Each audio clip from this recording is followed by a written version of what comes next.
célèbre paquebot sombre après avoir heurté un iceberg. Plus d'un siècle plus tard, l'histoire de cette nuit tragique continue de captiver le monde entier. Car le Titanic n'est pas qu'un navire, c'est le symbole d'un rêve humain devenu cauchemar. Chapitre 1. À l'aube du XXe siècle, le monde en pleine mutation. L'industrie, la technologie et les transports connaissent une croissance fulgurante.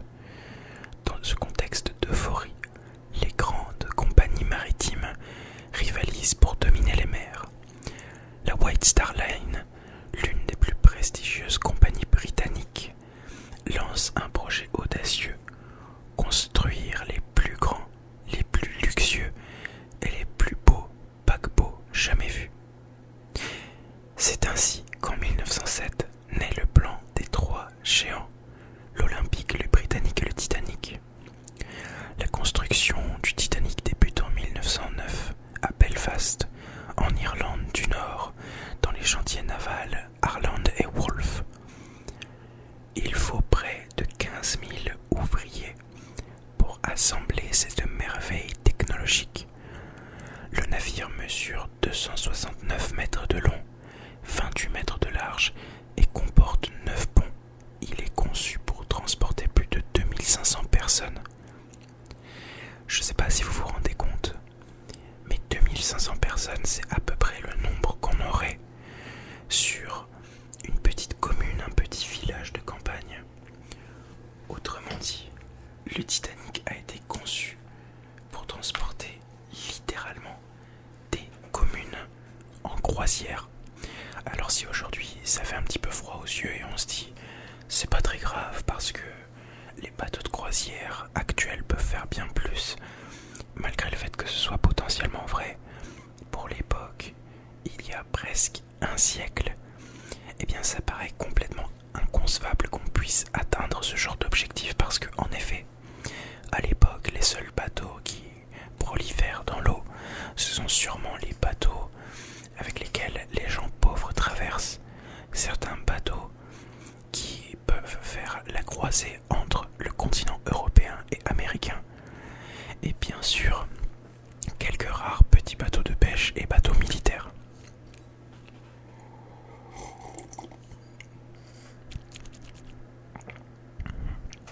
Mais le Titanic, c'est pas seulement une prouesse technique, c'est un véritable palace flottant. À l'intérieur, on trouve un grand escalier en acajou sculpté, une piscine chauffée, des restaurants gastronomiques.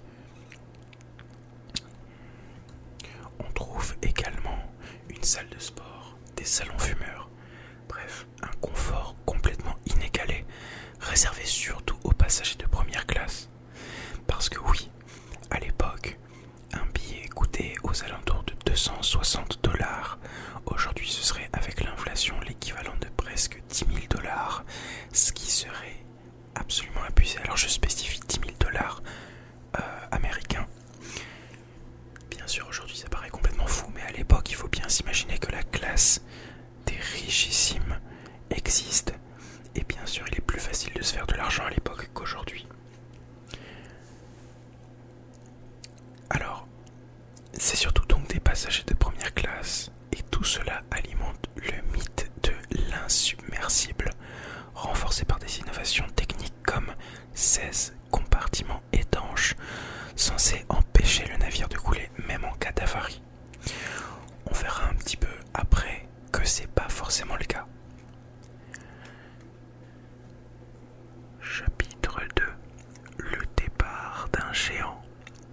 Le 10 avril 1912, le Titanic quitte le port de Southampton pour son voyage inaugural vers New York.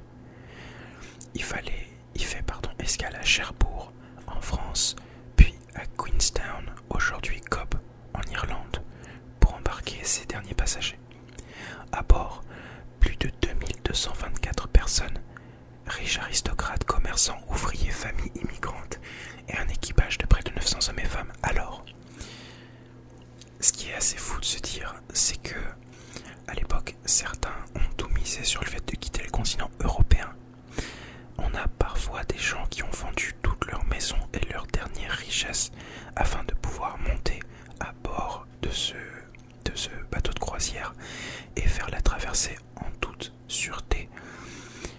Alors à l'époque ça se divise plutôt en différentes parties. On estime que les étages du dessus étaient faits uniquement pour l'aristocratie ultime et les cales, les machines à moteur étaient faits pour les immigrants, les personnes pauvres qui avaient réussi à embarquer en vendant toute leur richesse. Ce départ, c'est un événement mondial, puisque la haute société s'est donné rendez-vous. John Jacob Astor IV, l'homme le plus riche à bord, Margaret Brown, future survivante héroïque, Isidore et Ida Strauss, cofondateurs de Macy's, mais aussi des centaines de passagers de 3e classe venus d'Europe dans l'espoir de commencer une nouvelle vie en Amérique. Dès le départ, des petits incidents surviennent. Lors du passage près du port de Southampton, un autre paquebot, le New York, est aspiré par la puissance du Titanic, manquant de provoquer une collision. Un mauvais présage, peut-être. Mais en tout cas dans les cales, un incendie couve dans une soute à charbon. Mais il est jugé sous contrôle. Officiellement, rien ne peut arrêter le Titanic. Alors, on estime aujourd'hui, ou en tout cas on pense, en émettant l'hypothèse donc, que ce fameux feu ait énormément fragilisé la coque. Faut bien s'imaginer que la coque, et vous l'aurez en photo à l'écran, était très rigide mais en acier. Et cette forte chaleur aurait énormément dilaté et changé les propriétés de la coque. Elle se trouve de toute façon à l'avant, un petit peu sur le côté. C'est pas le seul incident, il y aura plein de faits divers, mais on verra ça au fur et à mesure. Chapitre 3. La traversée et la nuit fatale. Les premiers jours de traversée se déroulent dans une ambiance festive. Le temps est clément, la mer elle est calme, les passagers profitent du luxe.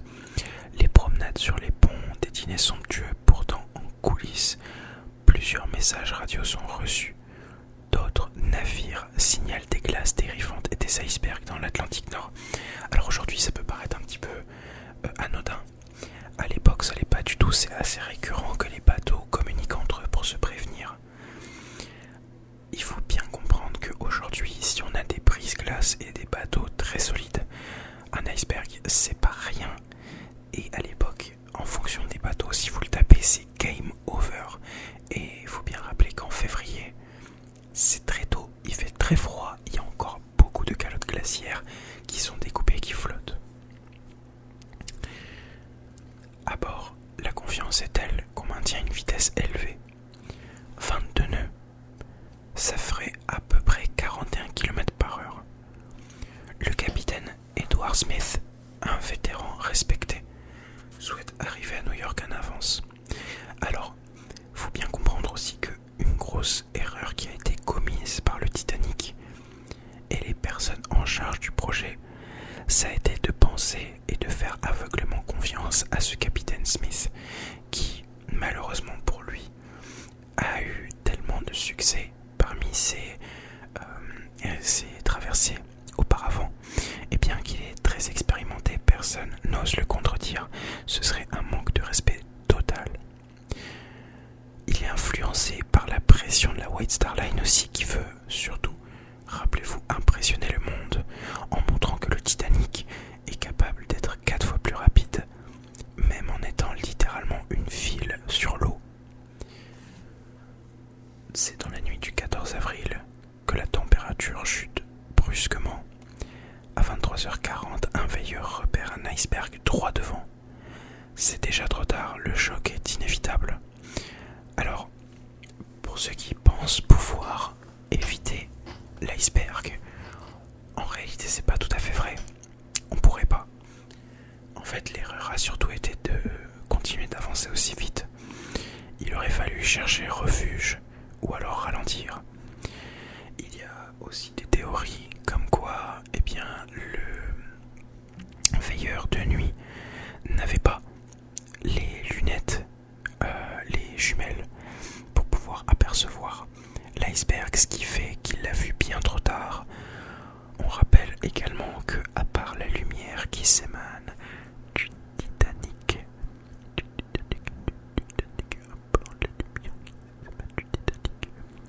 on ne voit rien. Alors les gens se disent que par rapport au film on verrait, je vous mettrai 2 images à l'écran qui puissent tout simplement vous donner un titre comparatif. Mais à droite, c'est l'image du film, à gauche, c'est l'image telle qu'elle aurait été en théorie dans la vraie vie. Il n'y avait pas une pleine lune, il n'y avait rien qui pouvait vous sauver. C'était nuit noire, donc très difficile de voir ce qu'il y avait devant.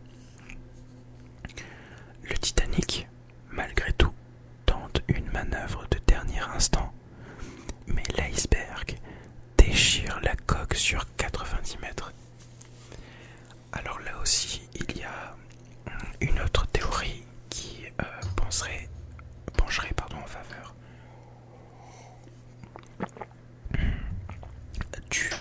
il aurait mieux fallu ne rien faire et le prendre de face, puisque les dégâts subis auraient été fatals pour le Titanic, mais auraient permis plus de temps pour les secours d'arriver. En tout cas, une chose est sûre, le Titanic va heurter l'iceberg et c'est déjà trop tard. L'eau, bien sûr, s'engouffre dans les compartiments et le mythe de l'insubmersible s'effondre. Alors il faut savoir que, en réalité, beaucoup de passagers ne savaient pas ce qui se passait. En fait, beaucoup des exercices de sécurité n'avaient pas été réalisés par le crew. Et lors du départ du Titanic, énormément de membres de l'équipage ne sont en réalité même pas formés pour pouvoir avoir 15% de l'entraînement requis pour réagir dans une situation similaire. Donc, on préfère garder la situation sous contrôle et ne rien dire aux passagers. Donc, pendant plus d'1 heure, le Titanic était en train de couler, mais les passagers n'en savaient rien. Alors, on pense qu'il y a beaucoup de détails qui ont joué. Déjà, tous les hublots qui étaient ouverts. En fait, le bateau, c'était surtout un bateau à combustion par charbon. Et les passagers avaient tous des lumières avec des lampes à huile, des bougies, etc. Ce qui fait que ça produit énormément de chaleur. On estime donc que pendant la nuit, beaucoup de ces personnes-là avaient leurs fenêtres complètement ouvertes, les hublots complètement ouverts, ce qui a accéléré la coulée du Titanic. C'est quelques heures plus tard que le capitaine ordonne immédiatement de faire appel au canot de sauvetage, mais le navire n'en a que 20. En fait, faut bien s'imaginer que le Titanic a eu les yeux bien plus gros que son ventre, puisque les canots de sauvetage, il n'y en avait pas assez.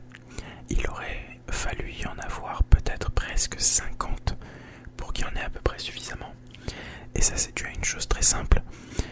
En fait, les capitaines et les personnes responsables du projet à la White Star Line étaient tellement persuadés que le bateau ne coulerait pas qu'ils ont préféré ne pas mettre plus de canots de sauvetage. Alors c'était également un facteur aggravant. Faut bien s'imaginer que 20 canots de sauvetage, c'est assez pour à peu près 1 millier de personnes. On rappelle qu'il y a presque le double puisque c'est 2224 passagers à bord. Une tragédie qui est annoncée et rien ne peut y changer. En fait, beaucoup ne croient même pas que le bateau coule et refusent de quitter le confort de leur cabine.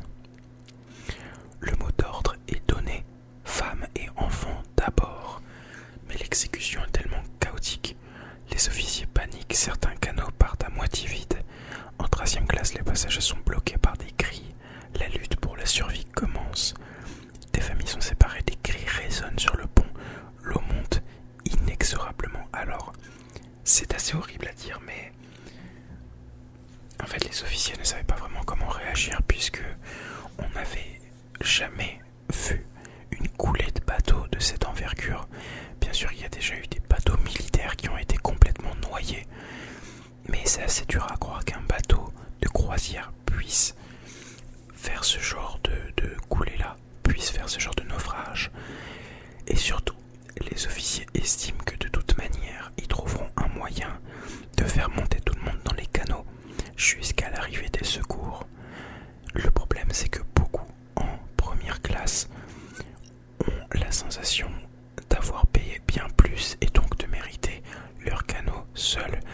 Ils ne veulent pas être bousculés, ils ne veulent pas être remplis. On estime que par canot de sauvetage, il pourrait y avoir à peu près 4 personnes, 3 à 4 personnes différentes. En réalité, il y a beaucoup de canots de sauvetage qui partent avec une, voire 2 personnes grand max. La majorité des 3e classes sautent sur le dernier canot qui reste, essayent de s'accrocher comme ils peuvent. De toute façon, pendant ce temps-là, l'orchestre du Titanic joue des morceaux pour apaiser la foule. En tout cas, c'est ce qu'on a vu dans le film. Ça, c'est un acte de courage qui fut salué par tous, et les survivants ont tous corroboré à peu près les mêmes témoignages. Ça aurait été une tentative désespérée, malgré la panique, de faire redescendre la tension, de donner la sensation que tout va bien. Mais certains couples, comme les Strauss, refusent d'être séparés et restent ensemble jusqu'à la fin. Il fait noir, il fait froid et le temps est compté. Faut bien s'imaginer qu'à l'époque, si vous rentrez dans l'eau, elle est certainement à moins 2 degrés, moins 3. Votre corps est gelé instantanément, puisqu'on rappelle que auparavant, vous étiez encore entouré de la chaleur d'un bateau. Là, c'est fini. Choc thermique. Chapitre 5. Le naufrage. C'est à 2h18 du matin que la poupe du Titanic se soulève dans les airs. Alors la poupe, c'est le devant du bateau, donc les lumières s'éteignent, le navire se brise en deux avec un fracas immense, puis disparaît sous les flots à 2h20, donc 2 à 3 minutes plus tard. Il laisse derrière lui évidemment un silence glacial, plus de bombements de l'acier, plus de râles, de la tôle qui s'arrache, plus de cris, rien. Dans l'eau, comme je le disais tout à l'heure, c'est moins de degrés Celsius. Des centaines de personnes luttent pour survivre, mais l'hypothermie est rapide. En quelques minutes, les cris s'estompent et un seul canot, le numéro 14, revient chercher des survivants, mais c'est déjà trop tard. Ça aussi, c'est un autre facteur aggravant. On estime que si beaucoup avaient fait demi-tour, bien plus de personnes auraient pu survivre. Sur plus de 1500 morts, la majorité sont des hommes, mais aussi des enfants et des femmes de 3e classe. Les inégalités sociales se reflètent jusque dans la mort. Alors c'est assez triste à dire, mais malheureusement c'est vrai, la majorité des hommes sont morts. Certains ont déclaré mourir sur le bateau plutôt que de voir leurs femmes ou leurs enfants mourir. Hey, salut, c'est Gentle Off au montage. Pour apporter une petite précision, il faut aussi comprendre qu'il y avait une tradition assez triste, comme quoi le capitaine devait quitter avec son bateau. Bien sûr, c'est ce que Edward Smith a fait, jusqu'au dernier moment il est resté sur le bateau, et d'après les versions des différents survivants, il serait resté même jusqu'au moment de la noyade. Il n'aurait jamais abandonné son bateau, il serait resté jusqu'au bout se battre pour essayer de permettre à tout le monde de survivre. À leur place. Mais la vérité, c'est que beaucoup ont préféré sauver leur famille et sont morts avant même d'avoir quitté le bateau. Au petit matin, le Carpathia, alerté par radio, arrive sur les lieux. Il sauve 705 rescapés, grelottants, choqués, souvent orphelins pour beaucoup. L'émotion est mondiale. La presse se déchaîne. Les survivants sont accueillis à New York dans une ambiance funèbre. En fait, les enquêtes menées au Royaume-Uni et aux États-Unis pointent de nombreuses fautes. On a déjà pour commencer les excès de vitesse, le manque de canaux, les formations insuffisantes, négligence des signaux d'alerte.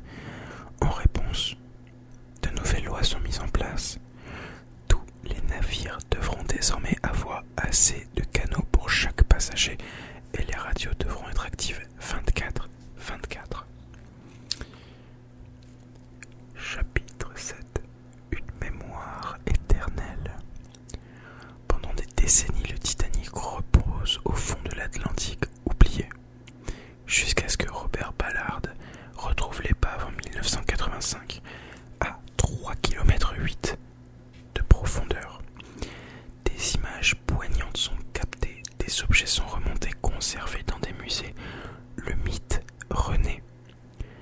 c'est en 1997 que James Cameron immortalise la tragédie avec son film Titanic, qui deviendra l'un de ses plus grands succès dans l'histoire du cinéma.